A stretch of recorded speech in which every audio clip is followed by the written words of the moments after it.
notre roi. Gloire à Jésus. Acclamons Jésus. Alléluia. Bien-aimé. Voyez-vous, quand on a un pied blanc, dans notre temps, on a ma tête. Et tant que Zoya, si tu as ici, ma tête est au dilemme. Au moins à 18 heures, le côté de Bissot déjà. Au moins, on avait dit si fait brrrr. Faut que tu ne saches pas. Akanga. Surtout Nini, Niganate, Baokitani, drapeau. Et ça là, Kaka. Pour la montagne, on a sauté. Bakita, drapeau, on va télé. Et ça là. Mais qui va nous faire Naka Kabila. Je vais vous dire le programme. Ni, pas au qui s'est drapeau. Ah, c'est tout ça là. Kangama. Il y a au Kangama. Et là, il y a un Missou. Si vous solo n'ingani moi ma case, moi il faut ça. Suspect. Na lisanga bana na nzambe. Bilongi na biso za ya famille. Makam na biso kokana. Koloba na biso sala ni kokana. Soko bimili bando kono bandenge na. Mais tango tozala na présence nzambe. Bilongi na biso ya famille. Makam to kosala e kokana. Muto kosala otese kaza. Ah biso to tele na ndenani. Le roi de si vous sortez à son télé la terre pour le roi de roi c'est kaza. Na mona ki de komo ba longola ki na bokonzi. Président Zokota ya fanya bana ko rêver. Attends, t'as so rêver pour qu'on limbi ça été. Est-ce que c'est ça va faire virer ba luka manquer respect na président de la République. Biso siko tozamo ko honorer oyaza le roi de roi de roi de roi de roi de roi de roi de roi. Ah, il est notre roi. Il est notre roi. Amen, amen. Amen, amen. Nous avons longo la biso, la bisiko tozalaki. À la tête sur ma chemise. À ce que la chemise à la chemise baya. À ce qui va la terre pour télé au billet, il y a transport. À ce qui va la terre à son maillot. Ah non, il est merveilleux. Le bal a monté à peu près dans le long vraiment de louer comme ça. Tiens, on vit les gens qui ont loué louer ça. Amen, amen. Le bal a loué ça. Mais avant louer ça, il faut que minute qui. Je demande à tous ceux-là qui veulent chanter pour la gloire de Dieu. Aujourd'hui, c'est vraiment la louange. L'honneur à notre gloire. À notre Dieu, excusez-moi. Mon tour est à l'ingui. Aïe, Mélanza. A commis si comme on a un protocole, on va passer à l'oeil pour ça. Aïe, tout ce qui dit un moment quand la bande de Konabiso, frère Josué, frère José, à vous. Est-ce que vous mettez l'examen de ma boko makasi? Alléluia. Mettez l'examen de ma boko. Jusqu'à la main à yopite mon tonton mettez l'examen de mon lolo. Est-ce que mon tonton voit dans mon lolo à ça? Allez, tout le monde est à la main.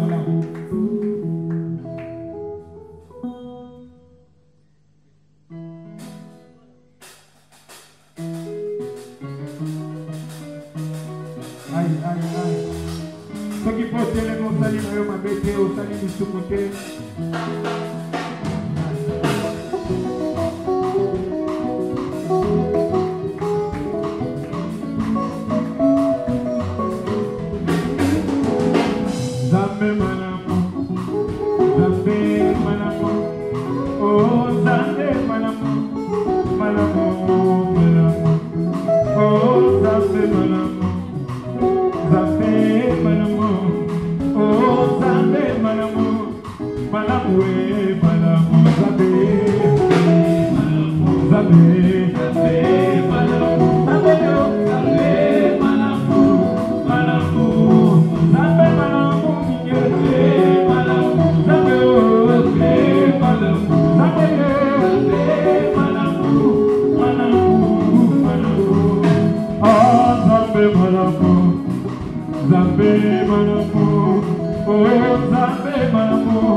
bolingo, Yesu bolingo, ah Yesu bolingo, bolingo, bolingo.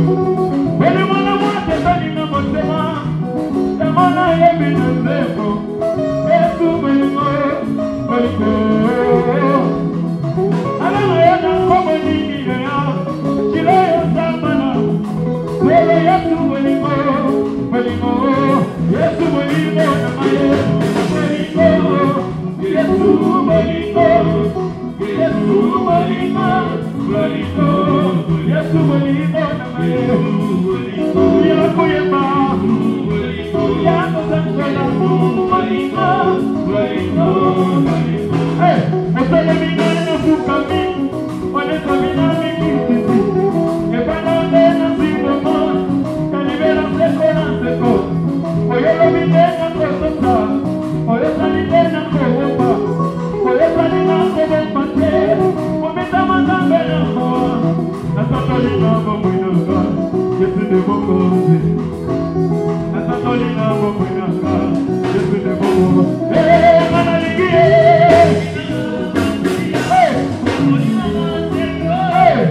Oya kakama motema, kakayo papa, kosisa maposa ya mokili, mikolo ya molikolo yoe, kakayo papa.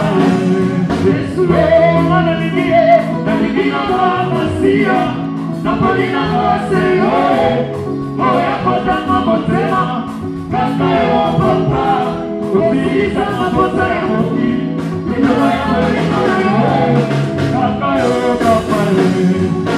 Oh, kakaye, yede ya popangela, kakayo papa. Yede ya koyemela,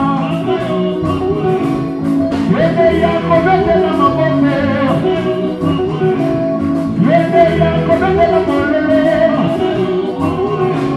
koko matiti mololo kani mabete. Yede ya koyemela, beta mololo mololo mololo.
Alléluia.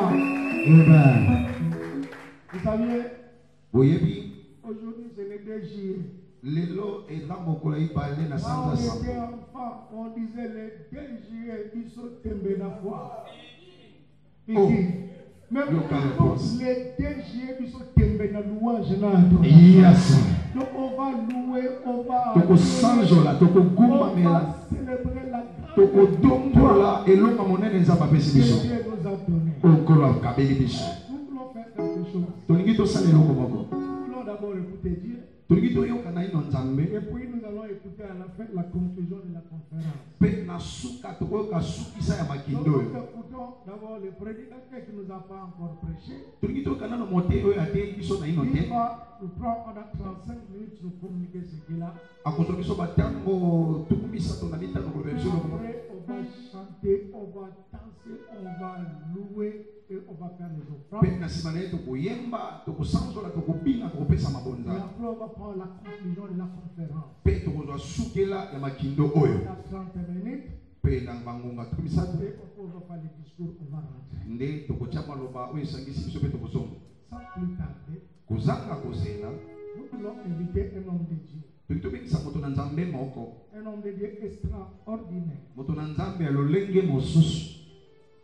J'ai travaillé à 3 ans successifs dans son église en Angola. Ah, nasali pa moku misato elandana na lingomba nde na Angola. À chaque fois que je suis en Angola, Batango nyonso soki nake na Angola, je suis dans son église, nazalaka na lingomba na ye, je vois son bureau, namonaka sukune ya mosala, je vois comment est-ce que son bureau est organisé. namonaka ndenge nini sukune ya mosala eyengelami malamu. Je vois comment est-ce que les travailleurs qui sont autour de lui sont et comment ils travaillent. Namonaka lolenge nini basungi ya mosala bapenepene na ye bazali mpe basalaka. Pas seulement dans son église, il est dans les pays étrangers, mais il a des parcelles qu'il a achetées pour la venir du monde. Ezalaka te mpo na lingomba na ye, ye aza na mboka ya bapaya kasi aza na bamapango oyo asombi mpo na mosala na nzambe mpe mpo na ye moko. Il a l'administration qu'il a mis en place. Aza na lolenge ya koyengela tia esika. L'œuvre se développe, Mosala ezomata, lui-même se développe. ye moko mpe azomata. À plusieurs reprises. Mwa bambala ebele Pas seulement ils m'ont reçu à l'église, mais même dans leur maison. bayambanga kaka na lingomba te to ata na ndako na bango. Donc vous sentez l'administration qui développe même la maison. Omoni lolenge ya koyengela ematisi ata lolenge na ndako. Si vous voulez encore aller loin, Soki oke mosika donc je ne suis pas arrêté dans les vérandas ou dans les salons. Je suis entré même dans les chambres là où ils dorment. nasuka na etando ya libanda te nakota te na suku na esika balala. Donc on sent que quelqu'un est en train de se développer, quelqu'un est en train de se Soki développer. okoti kuna koyoka mpenza te motu moko azomata azokende liboso. Est-ce que vous me comprenez? Amen.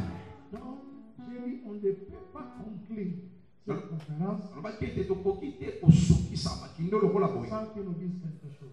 kozanga ye koloba na biso eloko moko. Il avait refusé qu'on les mette dans les affiches. aboyaki batia elongi na ye na balokasa ya Il kobamba. était déjà là, mais il n'a pas voulu azalaki wana kasi aboyaki me pour des raisons personnelles. mpo na bantina oyo ye moko ayebi. Est-ce que vous me comprenez? Amen.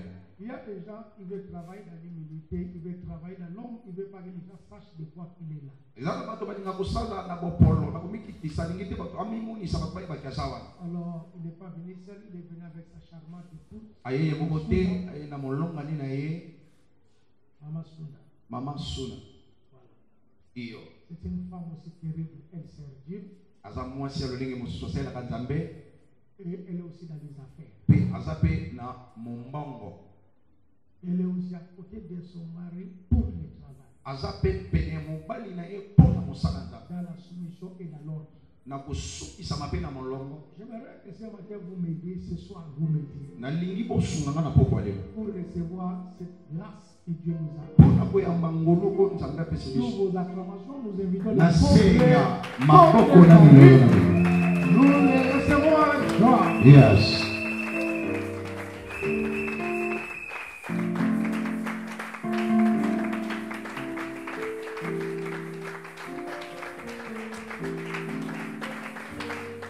Yes. Alléluia. Amen. Alléluia, Église. Amen. Alléluia, les serviteurs et servantes de Dieu. Alléluia. Basali ya nzambe ya mibali mpe ya basi. Pour parler de la part du Seigneur pendant 30 ou 35 minutes, selon le temps qui m'est imparti par mon vieux. Mpo na kolobela na ntina na nkolo na batango tuku misato na mitano kolakisa batango oyo bapesi epai ya kulutu. Je passerai premièrement pour présenter mes actions de grâce au Dieu créateur, à notre Seigneur. Puisqu'il nous a fait grâce de voir la journée ou la soirée d'aujourd'hui. Et ce n'est pas par notre propre force. Ce n'est pas à cause de notre argent. Ce n'est pas à cause de notre intelligence.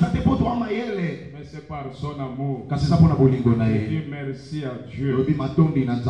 Et j'irai directement en second lieu. Je dis mon vieux pourquoi. C'est mon grand frère dans la chair. Puisque son petit frère, c'est mon frère, on a étudié ensemble, on a grandi ensemble, des familles, on se connaît très bien. J'ai mangé dans la maison, c'est vraiment ma famille et il est un grand frère pour moi dans la chair. Et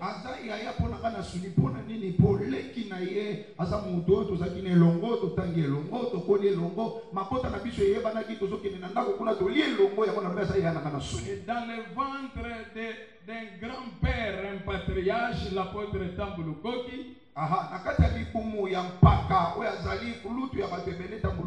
et où je fais partie, où je suis aussi comme fils. Nous Gédéon, à l'absence du père, c'est lui vraiment que nous considérons comme un vieux, un aîné vraiment très avancé. En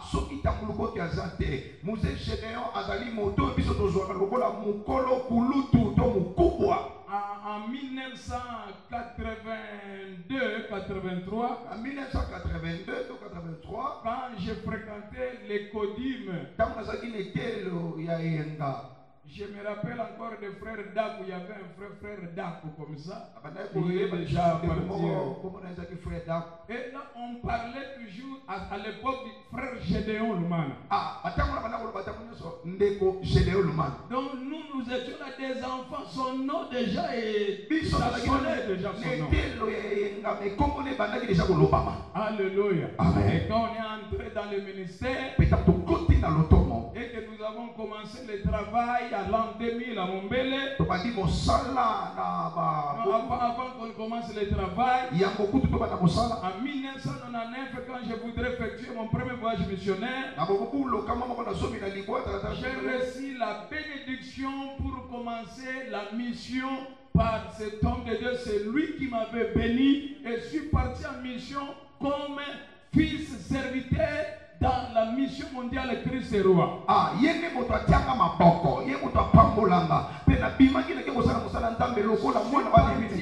sa bénédiction et j'ai commencé la mission et c'était comme ça que là à Mwanda où je me suis rencontré, c'est-à-dire j'ai fait une rencontre spéciale avec le Seigneur et il m'a dit va maintenant et il m'a donné la mission. C'est-à-dire l'homme de Dieu m'avait ouvert, il a même mis une maman à mes côtés pour me conduire qui faisait déjà des missions. Donc je le respecte beaucoup, c'est vraiment un maître, un conseiller, il me conseille beaucoup. Donc j'ai beaucoup de respect.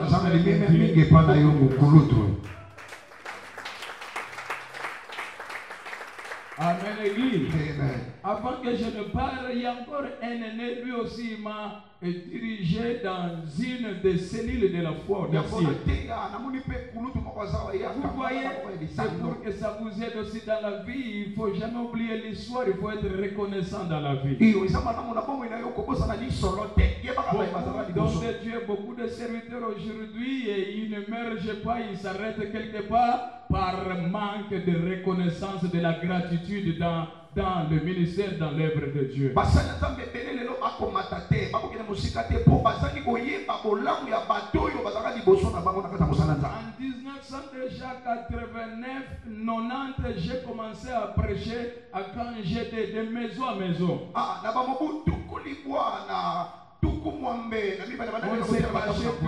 On se cachait toujours. Et nous sommes partis dans une cellule où j'ai rencontré, il y avait un responsable. Là, j'avais 16 ans. J'ai rencontré un responsable là-bas. Il m'a dirigé pendant 2 ans. Et en 93, 93 par son aide, il a dit, mon frère Konde, apôtre Tamboulouko, qui veut que tu ailles diriger cette cellule-là. Et je suis parti en 1993, j'ai commencé à diriger jusqu'à nos jours. Et c'est un aîné aussi, il m'a dirigé, le révérend José Ilunga, que nous applaudissons très fort.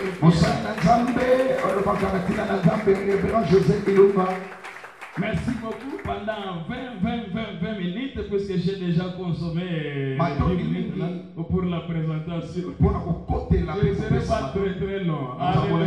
Amen. Je remercie aussi maman et maman Banation. Il y a ceux qui sont en mission, Wayende à l'âme la Gabiso, même ballon n'a pas de mère, n'a pas palette.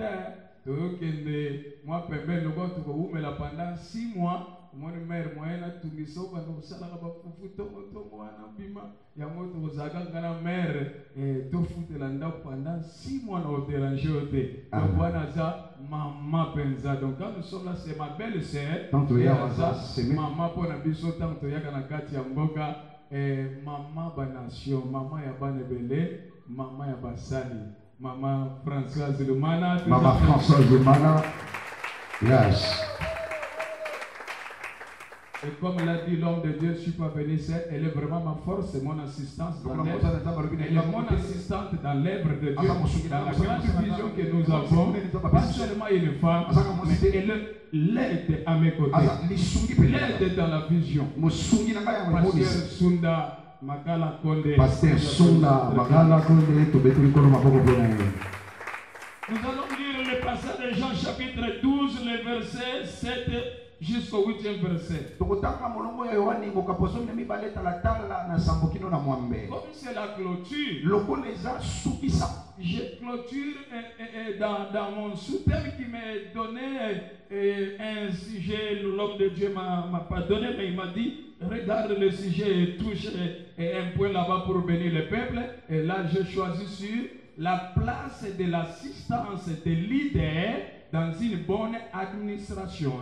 La place de l'assistance des leaders, au pluriel, des leaders dans une bonne administration.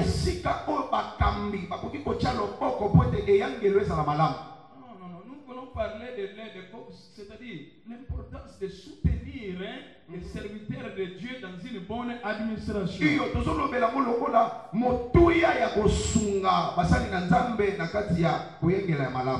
Alléluia. Amen. Lisons Jean chapitre 12, le verset 7.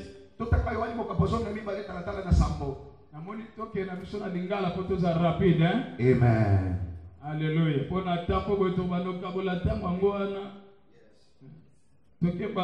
Jean chapitre 12, verset 7, tu n'as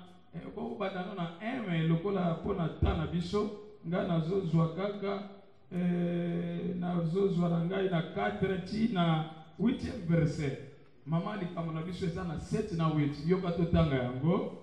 Un de ses disciples, Judas Iscariote, fils de Simon, celui qui devait les livrer, dit: pourquoi n'a-t-on pas vendu ce parfum 300 deniers pour les donner aux pauvres? Il disait cela non qu'il s'est mis en peine des pauvres, mais parce qu'il était volé et que tenant la bourse, donc quand il gardait l'argent, c'était les trésoriers financiers, prenait 5 on y mettait. Mais Jésus dit: laisse-la garder, et c'est parfait pour le jour de ma sépulture. Oui, vous avez toujours les pauvres avec vous, mais vous ne m'avez pas toujours. Maman dit comme la biche fait dans 7 na 8, tu vas confondre la biche. La place de l'assistance ou de soutien, il y a un leader dans une bonne administration. Là où il y a une bonne administration, le ministère réussit. Place administration ezalaka malamu, place wana ministère wana ekendaka liboso ekoumela. Donc quand nous parlons de l'administration, ce n'est pas seulement l'administration de l'église, mais une bonne administration dans une église locale. Donc il y a de mauvaises administrations et il y a aussi de bonnes administrations. Administration est la kisini. Et ezali action ya ko-administrer. Administrer, elingi seulement koloba ko-gouverner, kotambusa bato. Mais na kati ya administration, yo mutoza nozokoma comment eza malade, vous savez que les écrits restent, mais les paroles s'envolent. Vous devez avoir l'habitude d'écrire, cultiver cette culture de lire et d'écrire. Pour toi, un serviteur de Dieu, une servante de Dieu. Même moi aussi, j'ai écrit, bien que j'en ai dans mon cœur, mais j'ai écrit là-bas, j'ai amené là, c'est pour vous donner seulement l'exemple. Nous devons écrire. C'est-à-dire, ce qu'on a la facilité, hein, Yakokoma. Mais ce qu'on a la facilité, ne te dérange pas. Hein? Ne te dérange pas. Le Seigneur utilise ta autorité. Ce que vous te confiez pas à Yahweh. Après, soyez autorité. Après, yo salinini. Otombo ami po bando Jésus bato po seno yeko la tana kimokolo. Autorité. Mais atombo li oyo su bato batangi engagé ba musina kata musala. O bando yeko la lususu. Président Kabila eba le français malade. Aïba le français malade. Azako le bakani anglais. Azako le français bien fait. Mais tant que tombo mi wana après ça ni apprendre les choses au yeko le sila na ngote et qui par nango agiter. Alléluia. Donc administration, tant que vous voyez comme il y a administration ezali nini? La dama na administration il y a église. Nous voyons quoi topé administration il y a une entreprise.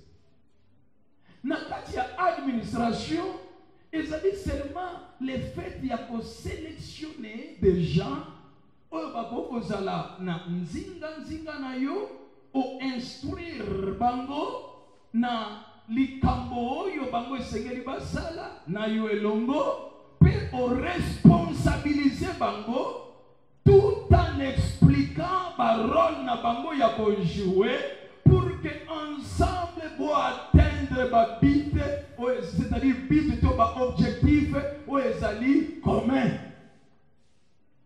Donc la carte d'administration est la sélection ya bateau. Un leader sélectionne des gens. A sélectionner bateau et bateau on a instruire bango, c'est-à-dire qu'on peut savoir instruction, qu'on peut bango, par règle du jeu. A tali sa bango, na we tali likambo ya zo mema we zena kati na ye. A tali sa bango après yango, takwa meki ko expliquer bango na we tali. Mosala yango ndi a responsabiliser bango. Et na responsabilité zo pesa bango, a so ko expliquer na chaque moto a une responsabilité. Na ye, rôle na ye, pensez que moto na moto ye ba parcelle ya autorité na ye. Place yo bokonza yo e bandi, pe place yo bokonza yo salili et souki. Ndemba la moko to comme mona likamo ya organisation. C'est-à-dire na carte d'administration notamment la peine organisation. Pour organisation, c'est-à-dire le fait ya ko créer un comité où les gens vont tambusa musala. C'est-à-dire, place Bazali, il doit y avoir un leader ou fois bien reconnu, hein, comme un directeur, il doit y avoir un secrétaire, il doit y avoir un trésorier. Il y a remarqué le Seigneur Jésus. Mukolo wana tangwa keina Bethanie. Koketake na Bethanie. Le Seigneur Jésus était ensemble avec ses disciples pour te dire tango et melete. Quelque chose ne s'est passé là-bas. Et là, comme nous faisons ça la nuit. Oui, comme il y a parfait, il y a cher, oh, bah, il y a un mot et pas un colo, yes. Mais les trésoriers financiers, ça va qui va, ni les salades. T'as y a mon parfum, et la Bible dit très bien. C'est-à-dire, il y a un comité directeur, il y a notre Seigneur, na répartition, décentralisation, il y a ma tâche, oh, il y a Salaki. Chaque fois, le Seigneur rappelait Pierre, Jacques et Jean. C'est-à-dire, au moins que l'administration, il y a le Seigneur, tant qu'on sélectionne un bateau, déjà, il faut comprendre. Bien que Bango Nyoso Baza Bantoma, mais il faut comprendre. Donc, ce qui a moi absence et encore, donc Pierre a ça. Donc Jacques a ça. Jean a ça. Et vous verrez, le Seigneur les appelle, ils étaient considérés comme des colonnes de l'église primitive. Et mon apôtre Paul a dit même, Tamalo Salam Salam Gabi, Baoyo Bazaki, ba colonne église, ba Pesangaina Barnabas, ba Piabiso même d'association. Alléluia.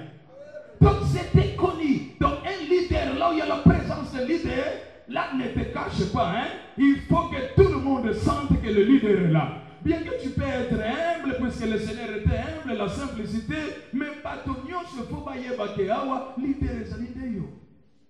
Vous savez, dans ce monde, les gens aiment des leaders faibles. Balingaga bateau baza faible pour basakana bango ba pia ba direction. Yango soko za un leader, il faut bateau ba yeba que yo beza oza leader. Et dans l'église, il y a Christ Jésus dans le jour de sa chair. Lui, comme le leader, a y une répartition de tâches. Déjà, Tchaki et Jidas, c'est-à-dire dans son comité directeur, et ça qui n'a pas tout occupé de spiritualité, c'est-à-dire Pierre Azaraki, Jacques Azawa, Jean Azawa, Pezaki na Oya, Simaki Makamoya Mbo. Kolo Yesu Aba aussi Mambo, mais Yokali Kamamo Besalan. Tako ya moni parfum yoka ye tellement parfum za cher malamu ba teka ya ngope ba pesa mona banani na ba pauvre likambaza ndio ba wana za mabete yoka sikala likamtungo zo hapo na wetali assistance na wetali ya batambu c'est donc tant que ba leader c'est-à-dire tout le monde est dans le leader numéro 1 il y a équipe et ceux qui vont assister leader numéro 1 il y a équipe malamu bokomona ke bokokende pe ko assister ba o nyonso bazape na sena ye bokosuna ba malamu mais ceux qui leader déjà ya équipe aza bien assisté te administration wana et okende na kopeba et okende na kokufa c'est-à-dire même musala wana moyen avancé moyen que le musika ezate les deux ezana ba leader repelé ba kufi pona nini puisque équipe na ya za ko diriger atikali ko faire comprendre bangote il a besoin d'assistance na bango, assistance morale, assistance spirituelle, c'est-à-dire il y a prière. Même l'apôtre Paul, il dit ceci, Éphésiens chapitre 6, verset 19, alors c'est le pas à chrétien, il y a Éphèse, alors il y a dit bon ça, mais la bonne angaille, c'est-à-dire une idée, même dans l'administration, c'est comme un mbongote, mais ça peut faire comprendre le bateau, ni nous c'est que la maman basala, pour n'avoir pas pu soutenir Rio, le coup, la l'idée. Yoka likambo avant de toucher dans le makambo dans 7 peine à 8. C'est-à-dire makambo Jidas, tu as comprendre. Un jour il y avait un pasteur. Pasteur wana a été bien à cette église, il a sauté à Mala. Un leader, il était vraiment un homme de Dieu, il a sauté à Nzambe tout ça. Mais le komoko ayeba ki ko lakisate et pas il y a peuple que le coup la leader bien qu'il y na komiki tisa mais c'est là qu'il y a qui sabango rôle na bango c'est que basala et pas na yé pour y a zo pesa bango makambo eza spirituel oui et sengeli bango pe basani bazongi c'est pas na yé makambo eza nini ou eza temporel biloko eza temporel biloko so mona biso 1 Corinthiens chapitre 9 verset 11 mokolo wana abengisi pasteur moko akote azaki na problème ya mbongo. C'est-à-dire, ndako fa futela ndako. Na problème na ndako zaki nango il a invité un pasteur parce wana teya te. Alors bien en tout cas église pasteur Elisaki ngai pour linga kayema kasi tout ça et pour prouver que vous aimez vraiment votre pasteur, tout ça un problème il y a et faut te foutre la pasteur na bino ndako. Vous savez que c'est différent quand même par l'église en Afrique, ndenge banda et na ba église ou banda en Europe. Au moins que là ils ont beaucoup de moyens l'église na biso mingi bandi na foi et bandi ka nkolo alobi na yomba la moko bandi ta musuma koki ezate soutien zate. Et tango a pénémi a fandi les pasteurs ont commencé à parler que non nous voulons payer les loyers ya pasteur. A télémi a bandi au bengaba. A bandi $100 pour te foutre un câble pasteur.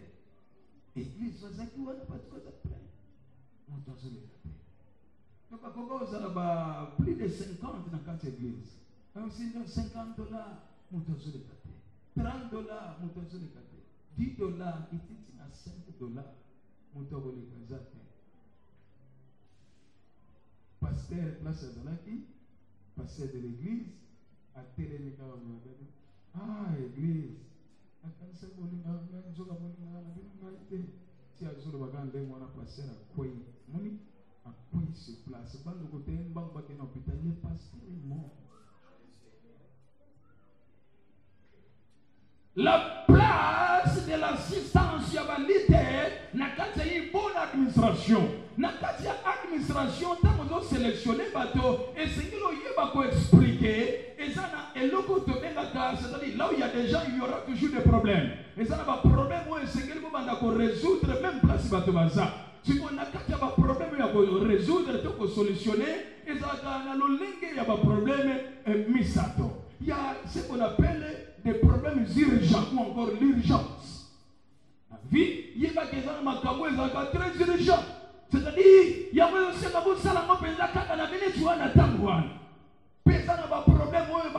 problèmes, et ça c'est ce qu'on appelle des problèmes qui sont importants. Et c'est important, les Cameroun. Mais ma Cameroun est comme ça, c'est important, mais c'est urgent. Et c'est important, mais ce n'est pas à faire Natawana. Et c'est à faire à reporter. Comme maman qu'on a dit, mais c'est important. Et il y a d'autres problèmes dans la vie. C'est ce qu'on appelle des problèmes prioritaires. C'est-à-dire, ma Cameroun est comme ça, et ça urgence. Mais la minute, tu as un monde comme prioritaire. Alléluia. Est-ce que ça dans le Cameroun? Si Cameroun, la nation va faire comprendre par Yajitas, tant que vous voyez les parfums, oui, le Seigneur avait déjà montré que l'église est un organisme, et ça, entité spirituelle, et il y a aussi le côté physique, c'est-à-dire nous voyons le spirituel et le social. Et si Kawa, quand on y est choisi, expliquer à Bango. Un jour, quand on y est choisi, Azakina problème, tant que Bayoki, Malobazan, Bayoki, comment il y a Nzala, aïe, à 5 ans à la carte na Bango. Parce que quand vous dirigez les gens, il y a l'argent dans le peuple. Mbon vous en a carte à peuple. Pendant que soutenir mon salaire, et puis maintenant, on a carte à peuple. Et au moment où tant que ça a multiplié ma pawana, et après, il y a un bandit sur les hommes, c'est la Bango, qui prend un enseignement. Que dans la semence, il y a peuple, quand le peuple sème, et ça, loi, il y a sément et puis il y a moisson, et on sent qu'il y a la bango. Alléluia. Et les Camerounais, il y a se déranger pour le peuple, c'est-à-dire, qui pas qu'à côté, ils ont spiritualité pour l'âme, bango, mais qui pas qu'à côté le physique, pour leur corps, pour le manger, la nourriture, les côtés sociaux. Ton église, c'est bien qu'on peut être à Makambo, mi parler. C'est-à-dire, au second côté spirituel, des problèmes des gens, où ils sont spirituels, Makambo à mon limo, qu'on nourrir ma parole, mais il y a encore, il y a aussi les côtés sociaux. Pour ministère, que le musique, pour développer la croissance, c'est ça. Il y a un enfant, maman Zao, j'ai besoin de moi, Fernando. Moi, je se comporte comme ma bête, parce que dans l'église, il doit aussi avoir des mesures disciplinaires. Des mesures disciplinaires. C'est-à-dire, quand je se comporte ma bête, à Tabola qui m'a bête, à suspendre il y a 3 mois. Quand je fais d'abord à Tabola qui m'a bête, ma kababasi, femme moi. Mais tant qu'on fait, on a l'accès que non, et ma mesure disciplinaire, ce n'est pas pour te tuer, c'est seulement pour te restaurer, c'est seulement pour te montrer que Mbalassimagosa a boyété, t'as les bébés bisayo. Et pendant qu'il y a ça, la suspension, je lui prodiguais des conseils, et la suspension, il y a un côté social. C'est mon fils, dans mon salaire informatique, mais il y a bien souhaité. Pour nous, ça, la mission qui est de Bossota, nous sommes en machine, il y a informatique, nous sommes pour la bureautique. Et yo aux autres sont sous na école, moi-même je vais payer. C'est-à-dire, la vie n'a qui peut se faire le côté social wana. C'est-à-dire pour la formation pour la formation. Alléluia. Na tindi ya côté atangi ti asilisi et aya comme au travail sur la case d'église, il est là dans l'église. Azar bande comme ça to balaba shungwe, azar mwana sokona côté. Alléluia. Et maintenant regardez pour le cas de notre Seigneur Jésus. Maintenant, notre frère ici, la responsabilité va payer, bien qu'il était un voleur, nous voulons regarder un aspect où il y a un problème, il y a urgence, et la priorité et l'important. Comme ça, quand vous voulez solutionner des problèmes, même dans l'église, il faut dans le côté social, est-ce que c'est urgent dans les camboyos, est-ce que c'est prioritaire ou pas, est-ce que c'est important, tout est important. Et quand vous voyez Yoka Judas, oh Seigneur, fallait que tu peut occuper ma pauvre. Yoka le Seigneur a le bien de lui. Bino bozana ma pauvre, tamonio sur la salia. Menga bozana ngai tamonio sur terre. Le Seigneur a voulu lui montrer premièrement place, il y a eu le la liberté. C'est-à-dire, il y a le balai. Vous avez des pauvres, c'est bien, mais na minute yoyo. Les kaboué c'est que les bons sala na minute yoyo. Ce qui vont côté à parfum yoyo peut s'embongo, mais ça n'engaille nan. Vous comprenez? Alors bien ça n'engaille nan. N'engaille mon tunazana. Oui, vite un jour je vais vous quitter. Est-ce que vite un jour dans aussi sa mission na wozo et pas tata. N'engaille ne pour occuper na n'engaille. Parce que le ministère. Alors bien dit, n'engaille mon tunazana que nous savons mon ministère. Il faut vous soutenir dans n'engaille. Pas pauvre, pas au continuer comme ça là. C'est-à-dire vous aurez toujours des problèmes. Moi un jour je partirai, mais les problèmes continueront dans l'église. Le quoi tozana c'est à moi et c'est que le quoi tozaba sans que les problèmes ne viendront pas dans l'église, il y aura toujours des problèmes. Et là où il y a une bonne administration, et Seigneur il va songer toujours dans ma camboyo, les côtés spirituels et les côtés de solutionner des problèmes, c'est-à-dire où est-ce urgent, où est-ce prioritaire, et où est-ce important.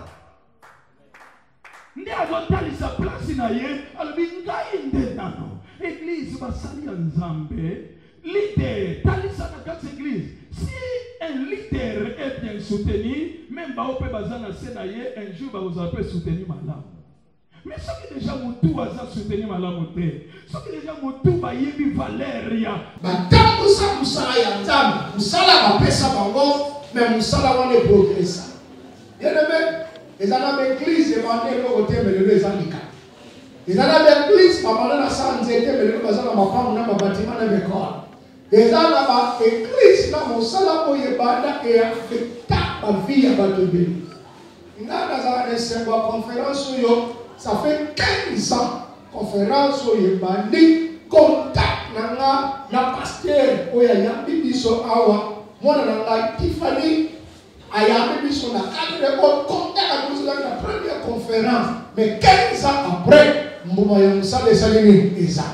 À mon avis modèle, à mon avis Moussala Nenge Salamaka, Ayeko Yekola et Botimbo. Moussala Oto Banali conférence, mais on ne va jamais que conférence Eza Samboma.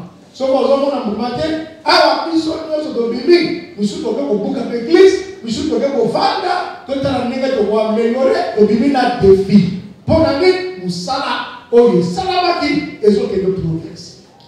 La dernièrement, la conférence, moi, on a lobby papa, alors que papa, il y a ma mission pour la conférence.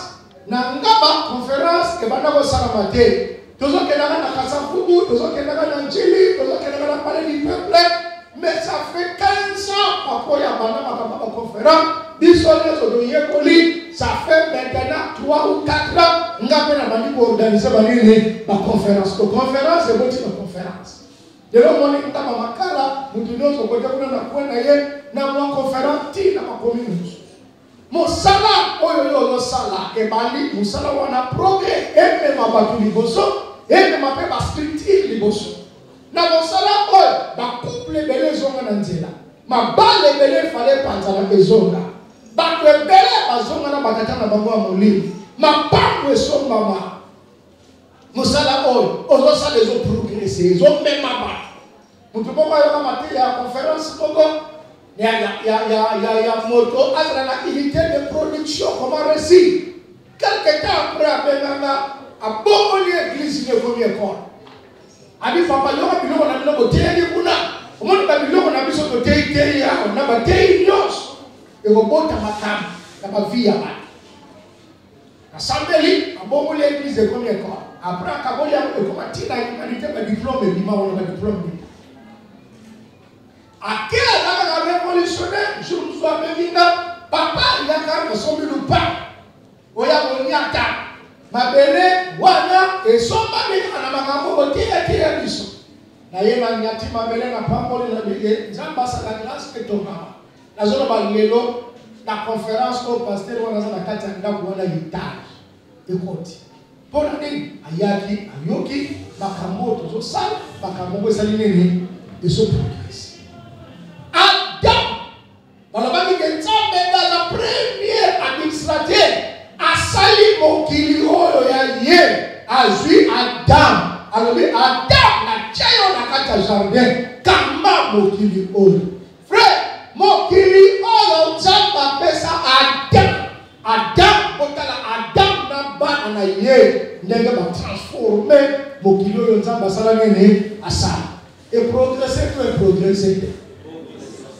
lelo yo bazala omoni kusala osala etamboli na 5 continents baza na Amérique bazolanda baza na Europe parce que bana ya Adam mukolo nzambe asalaki Adam apesa ye jardin soki moko azalaka na kue moko koya musika Adam akomona te soki na ntango wana nzambe atiaka Adam na Eve na android ntango Satan ayali kokunana na Eve alingaka beta kaka boye appel video mona Satan tozalaka na problème biso mibali tomona kaka nzambe Satan tomona ye te toyoka kaka lisolo mwasi abeta kozalaki na Satan awa soki azalaka na mokila soki azalaka na ndenge nini basi kaka nde bayebi na nzambe na Satan biso toyebi kaka nzambe Satan tomona ye te toyoka lisolo nzambe azwi Adam na Eve atiki bango na jardin bokama frère soki bapesi yo mokili oyo nzambe asala na mokili oyo bana ya Adamu basali okolela oyo ya bana ya Adamu nzambe na esprit ne kaka que le monde soit la terre soit nzambe akabona ni balaba olinga koyeba ni commune ni pays ni ozalaka olinga koyeba te na adresse nini ozalaka mais bana na bato babilisi mayele nzambe apesi biso mokili oyo tokamba tika tokobisa yango bakaboli bakontina bakaboli babalabala bayebi ke bato batambola bapresse nzambe asala prince te asala mokili na mwana ya na administration na yenda cha prince nzambe asala oyo mokili mpona communication fomata likolo ngomba okanga bandelede lelo mokili tala batoli na mokili soko ogani na ngomba soki ya pweni nena koyoso ana mabasali telefone nzambe ayebi ke po badeplace na sakili bango mpunda nyama ya mba mais mpunda soka ya moni ebale mpunda soki bana basali avion tokolekelo mai kokoko la vitesse nini ya makasi yenabatika ete eloko ya bapesi yo otambuza ameliore yango kokisa makambo oyo ata nzambe ye moko na likolo oyebike nzambe andimaka bana ba nzambe asalisa reino na likolo bana bato alitala bato oyo tokeli abenga yesu yakawa molimo mosantu yaka oya totala nzambe atali alitala bana bato baza langage moko tala eloko basala bazotonga ndako ebetanga biliko likolo soki totiki bango bato bakosala nyonso bakolinga bakosala nini bakosala tena bapesa bango minobo ebele mpo bapanza na panza omoni eloko eza nzambe apesi yo moki apesi yo environnement zala na makoki ya kochange premier jour na première semaine mama Tiffany azwa lopango pour l'église soko kotaki awa omona ndenge eza te ezali boye te mais à comprendre que oyo nzambe apesi nga il faut nasala nini na transforme yango namemango na excellence ntango kotaki awa na ebandeli karo ezalaka tolo ezalaka te plafond ezalaki te bapeinture ezalaki te baliniere na biloko bableu lokola yetasili lokola oza na salle de fête ozoka nelenge ya kote ato force tozoka nelenge ya kosala nini ya kote soki moye motambola gete kokosielu mulapela karo omoni kokesaka na l'église ya zelo otiakaka bolikolo zelo ezokanga frère awa nakako tositiaka livola foye kolangenge nini baprogresaka matambola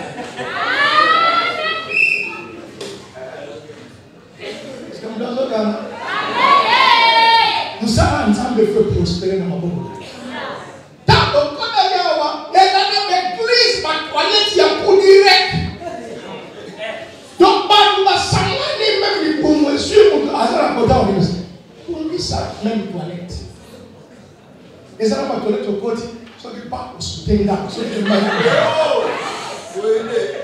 toilette katina kaza munakoza libumu akena place na kika kena lezi akebe soba silisi mwa mai po apre una kopesa na kombo na kombo kamwe lo buta sukuna mambo wana izanzambe te za molimo musala ba pesi yo la sala musala yo organiser bondisa yango po makambo koma ito fongoli mutema olobiki nazo sa pona mema makambo na ndenge ya dito makambo ezate kaka ndenge bapesa biyo kaka ndenge bazokutela yo soki bakuti yo na makambo kaka ndenge bapesa biyo bakuwako libanda kotanga na bible te nani akota lesengo ya papa bato bakota lesengo ya papa oyo bapesaki ye 5 akoti 5 oyo bapesaki ye 2 abakisi mpe ya ye te eloko nini obakisi na bato oyo nzambe apesi yo eloko nini obakisi na mosala oyo nzambe apesi yo tika ete na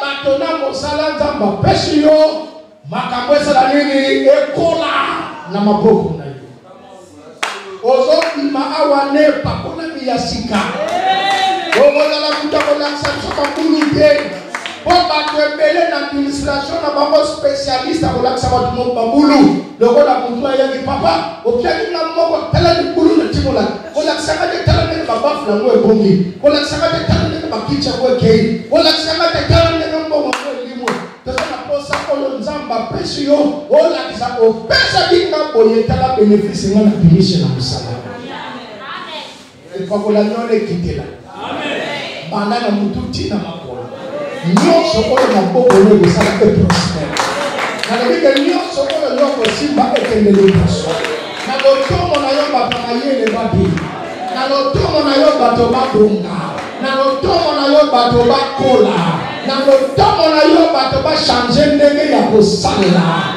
Bible lobi le plus petit deviendra 1 millier et bandaki mukene vimba eya munene na kombo na ye na maboko na yo tikeke makambo nzambe na mosala ya nzambe etelema ekende liboso onote lomonanga bapesaki Adam mokili na gestion ya Adam makambo esali nini esha priere nanga mutu akotala mbala nsima bena ndimaki te ndenge makambo ye na ndenge nazomona ekomeli vraiment nzambe atambolaki na yo azalaki loba nanga Moïse nzambe apesa Moïse nani apesa Moïse pepe loba nzambe apesa Moïse nini pepe apesa Moïse peuple oyo azalaki esclave sans administration azaba esclave nzambe apesi Moïse bato wana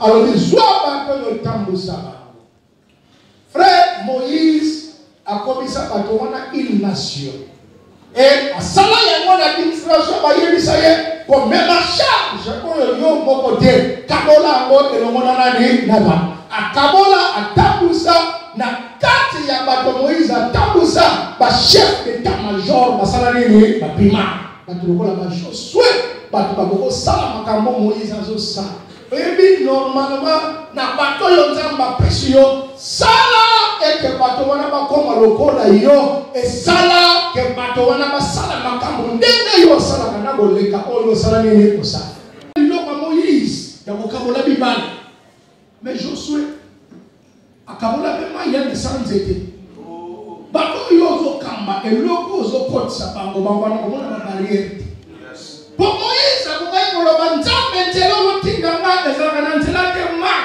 me Moïse ayebisi ata kozomona mai botambola botala oyo nzambe azosala Josué amona mai ekabona akoma na Jourdain alobi ke bato bazotala Josué nalobi ke na mikolo ezoya misu ya bato efe monda biloko na makambo oyo bana na yo bazosala na lipumu na yo babimpuaka babima te na lipumu na yo bato bakobima bazala mpe bato oyo bakokabola bibale bakosala makambo pamba te bayekoli bavaler ya bikambo na nzela na bino Josué bakoma nebale Josué ayebisi bango ata naza na nzete na maboko te système échangé administration bachangeaka mpe makambo ndenge bayebisi biso bayebi kaka awa Josué akobeta nzete Josué abi naza na nzete te awa eza likambo kokokota na mai bosimba sanduku ya mibeko bobanda kopasakrifika te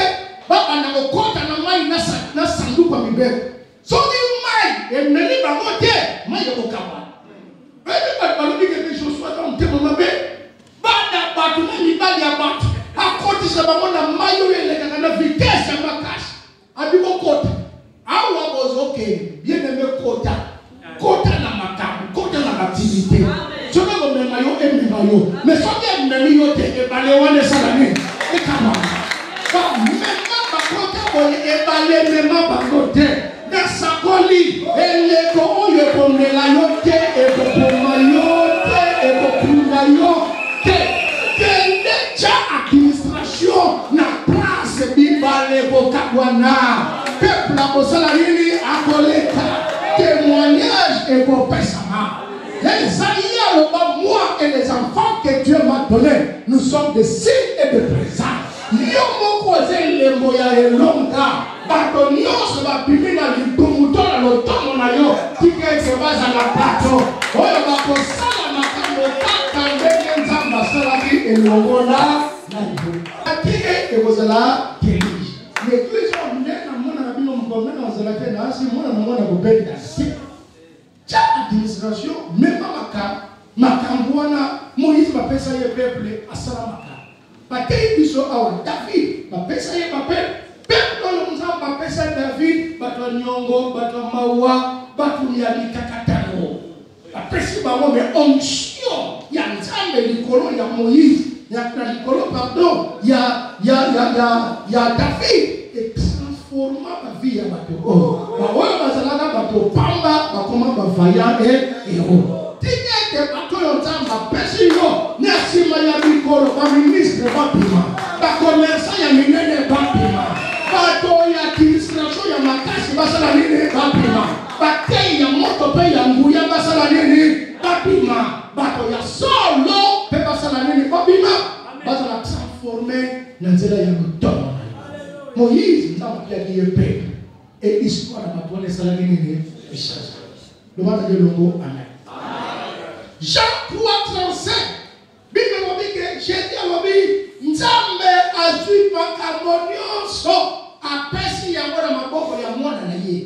Papa azua makamonioso apesi yango na maboko ya mwana na ye. Oyo apesi na maboko na yo. Oyo apesi la responsabilité pa na yo. Exemple yo transformer yango nini Yesu asala oyo papa apesa ye akanga yango moko te Yesu pa azwa makambo papa apesa ye apesa na maboko banani ya bantu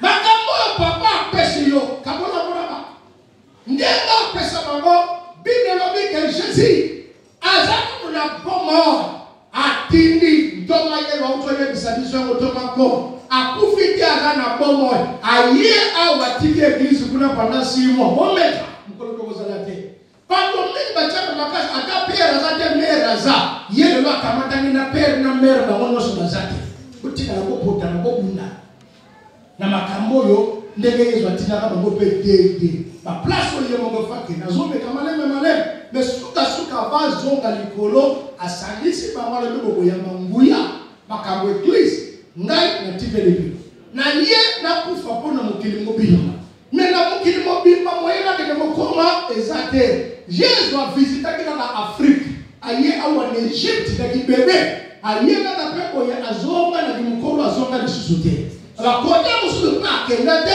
aye ni makambo na kopesa ko place ba Jésus a pesa mo mantoma ali mantoma boko ya manguya tangu mulimo wakitela bino boko bana na Jerusalem boko na Jude Samari pepo ko tamola mokili mobima ebe fashile koma na kongote kala makambo ba pesa mantoma makambo yo ba pesa mantoma église wane kola et se développa église wane umela lo samonanga makambo na ba responsabilité bazo pesa yo tikete makambo wana kola tikete makambo wana etende musika bantoma bamema makambo yo batikela bango etena musika elana église pasteur akufa église wana pe kufa oyebi yako l'église mingi pasteur akufa église pesana nene ekufa basociété mingi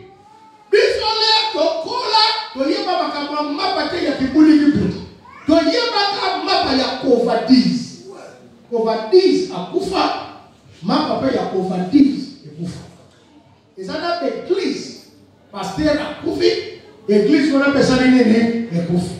Organisation on a pasteur Azaki bato yo ba pesi mosala département wana mokambia pesi département wana ke mosika te pesa ekufi. Jésus a sala ke bantoma bos église mais église na maboko bantoma e ya makasi pe tambola mokili mobima. Tolobi longo amen. Bapôtre ba développa église. Bapôtre na maboko na bango mosala ya Nzambe e prospera. Lo sambo nanga na makambo nyonso eteyami elobami na esika oyo ke Nzambe ataka biso lokola baadministrateur oyo basengi na administrateur na mosala ozokamba un jour okorendre compte bakoyebisa yo osalaki yango ndenge nini eposa ya Nzambe ezake baadministrateur bazala trouve fidèle mosala yango komema yo moko te tabola na bana mais moto nyonso na parcelle ya responsabilité oyo yo kozwa tikete na maboko na yo makambo esimba makambo etambola makambo ezwa pomoi makambo ezwa nini elonga. Est-ce que nous devons azoyokaka? Amen. Améliorer les choses. Moïse a tiré à 12. Mais Josué n'a d'administration n'a rien. Aïe de gagner, batina ba biso 12. Kaka mi baleka ba bien rapport à bien. 10 ba décourager à peu. Mukolo ngana zwi makam. Pona tinda ba na botinda 12 c'était ya tinda mi bale. Ba ya rapport na. Yekola ndenge sana makam. Na maboko na yo ezala kaka photocopie conforme te. Mais na maboko na yo améliorer makambo pe makambo wana ezwa aliri ya nini ya shika. Mboka bana mboka na babatami saka biso na mboka to yebi ke na Afrique à part quelques pays. Bamboka bele ezali mboka mindele ezala malamu. Mais bana bakopia biso baka bato mwini. Makambo na biso na administration makambo no sokosala nini kokweya na kokwe na hôpital na bekolo batika kaka na bakuleru wana bako batika na babench na bakaro wana batika ke komende mwindu ko badebi nika pepa nika kaya kote na baki na ba toilette na ba sancerre musumba bakota na te mais administration oyo ba pesi yo kopia kinga mibale na komise combien mais le sang nanga on azo sa grâce ya za pour le temps là que le monde a et le bonheur soit simbi même dans le désert et au côté au bima ah même côté on a ballon à la tête yo au côté de ça au bima na elonga na témoignage ya tellement le polo chama beaucoup de polo a aux gagner pas ça sali sangaye sali sa peuple na administration on le péché na maboko na maboko na topiako okasa yesu mokili abamala mokili opesa yesu mosala asala yako opesa yako opesa yesu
Amen 3 fois.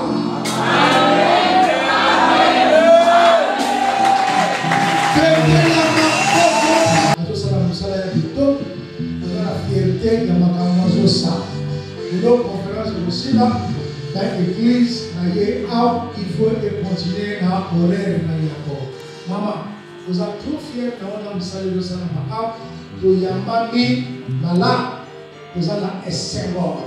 Où est-ce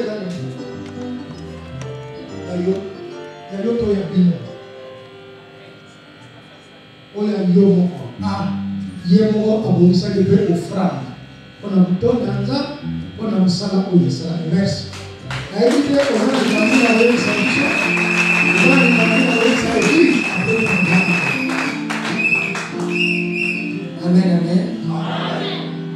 Naïveté, posez sur les Seigneur, mais Seigneur, il a vraiment tenu le bail qui a pissé. Parce que Seigneur, il a mon papa, même qui t'a mais je dois témoigner. Naïe, na papa, la conférence des 0 à héros. Donc, la bosso na yo kaye, na zonga na kata bakaye na manyo sur la terre. Na kata rambo, na lobi, oh, na autre yo continue zo balo la Bible. Oui, oui. Et après quoi, je ne sais pas si papa a reconnaître. Un jour, je chantais dans la Kamoyebi. Et pendant que Nazo Yemba, c'était le pasteur Alain Kipoul. Je parle commenter ce que le Seigneur m'a confié dans ma Kolanzambe. Neza papa ta lukanga, na pete na lukai menzambe, azwanga tika na makulu, azwanga tika na makulu na yi. Amen, amen. Na yebi que ce matin vous m'embosana. Papa Alain tabandaki kokota. Na yembaki, étant on a ici na bimine tous les musiciens mutoki na biso et c'est que besoin de pepe libanda. Na bibi libanda est un musicien qui se respecte pour la que besoin de pepe na libanda pena bila mama. Du coup, papa la telle mille besoin cher à l'obibo. Na côté ya teso ki na moni moi la moi oyo abzala ki kuyemba wa tebolo ki na ngai. Et ba eko zo ngali banda tangu na poti pendant que na zo ya l'obibo. Muse mwana oyo aza mwana na yo zoye azali na charisme aza muto okumba bato bele nzambe muto apesi yo na kabeli yo zoye quel est la makolo muza sambe et c'est comme ça que le Seigneur m'a donné na makolo ya muze Jésus. Amen, amen. Depuis lors muza pour ma papa nanga pasteur nanga bana nanga bazana sana la kisa ba mutata mususu papa nanga nani voilà baye bien olombo wana na nina pesa sous secret moko o bandeko na bayeba te ya kotomba ma nkia onzamba sali na ya kotomba manana na kanga bisaka na ngai para biso tozaka na place molana na kokosa te ona longa ke para biso pona zanga ke sika molala minyo ke ka ate na zanga na betu na na chambre na la mobimba mais na kanga ka metu biloko na nyonso na ke bana na wapi l'église na permanence mais tant tozana permanence ne kirwa na nyonso bozomo na wana baninga ngai na watu bakoma sala nzamba prophète bazaki na sima monsieur bamoyo amen amen. Alors quel était mon secret? Je vous donne aussi le secret parce que la divination tant moto osambela avec Toms na butu to tchekiri na biso ma prière et j'étais parmi une femme ou une sœur parmi les hommes to osambe soki to sambeli bango ba éviter la bible si sekele le na kabeli bino c'est que là on tombe à Mananga. Sauf que samedi de 23h 5h ou 4h du matin. 5h au Québec la balabala boya qui est matinale. Tant que aussi ça nous est choqué. To beti shinda baba na pourquoi? Ngai secret na ngeza la biso muzaye na kimi na kwen na bureau na ye o date na zana ngane logote. Mais moi 10 000 euros, moi 500 francs na nga. Yango sapato yango nous avons eu ça dans le papa dans le monde chitala balu sapata ya yo yango soki to sanga na butu ngala bana ko betela mutu solo te na ye na kuzu na kepa muse dadi na ndelo te 500 francs na nga yango e muzango changa mabo na yeba ka mukolo moko papa na yela ka papa télévision ya kuki pandake na télévision ya plat et c'est dimama ngana mema télévision wana ya kuki na yana motina mama fula na bosa na kate mbula ebeta voilà mbula esalani ebeta tangu na koma mama tala na sekalo atuka yo tuko chango kote ni na lukape kote na bidali bocha na shango ivana na kuna bilo na momi botala amen amen. Alors secret na nga ezalaki nayebaki ke nzambe mutapesi ngai epai ya papa o depuis muze akoma papa na ngai nazalaka na papa mosusu te muze aza na onction ya kokweyisa bato mpenza mingi te l'onction eza soki alobi oyoki osaleli obongo amen amen. C'est vraiment à un moment donné je pleure alobi nanga likambo albe tika libongo bien na lela eza abino te bongo ndadi apime ngelo kaboye na lela ebisinga soko za mwana na ngati kama na lobi tika bongo et puis kazo kele na ma misu na elongi na ngame lokola lobi ke tika ni bongo etika ni kaka bongo alobi na ngoke poto place pesa na poto teza na Kinshasa zonga na Kinshasa osalela na kena ni lobana na mutu na ngake na poto a place na nga ezate tata na ngaso zela ngawa na Kinshasa tamu na zwe siko na begi ndani alobi na ngabongisa yango ba conférence ko sali mawa awa bien na bongisi esika na bitata na ngina sala ordination na nga osalela nga ordonné ngalobi ba ordonna mutu epa ya batute. Il faut la savoir au salini, au sal. Quand je vois la parole de mon père, ils ont transformé Damunda dans le Binzam, soit le coup. Joseph a écrit là-bas pour que papa n'aille à Salani, à Pamolabano. Et c'est mon église à Pau, conférence sur les Sali 14 ans. Et maintenant qui cause là, pour être tambolé sur ma colo. Et comme il me colle, mais pour être tambolé, et ça qui gagne. Et maintenant cause là, nazwa mafuta na pakolama oyebi esali 14 ans nazoka nikile 4 plus 1 ezosala 5 zoka nde 5 toza na 5 ministères il fallait nga comme ministre de Dieu pour conférence elo na makolo kuna bano eyati alors mutu apakolami makasi koleka bino nyonso ezanga bana na ngai bayoki solo tata na ngai akufina mutaza na bongo apota ta muto nazalaki na makoki ya kolongolisa tata wana tayawo me ayawa na mopete bana na basalini bapangwami nayebi te soki bana na bino mpe bakopangwama ya peteko me baoyanga ete maloba oyo nzambe asolana na nga pauvre na libumu na yo aza te pasi mpe kimokola eza te eshek eza mosika na yo tikete nzambe lokola akabola moi na butu akabola mpe eshek na resite na bino natiki bino na ngambo ya resite na ngambo ya bato basalaka makambo emonanaka mpe ekendaka liboso lipamboli ya nzambe na Abraham na Isaac na Jacob lipamboli na nzambe ya Oxobone na nzambe ya Inambala na nzambe ya Tambolukoki na nzambe oyo atambwisanga bana na existe na molemo etambola na bino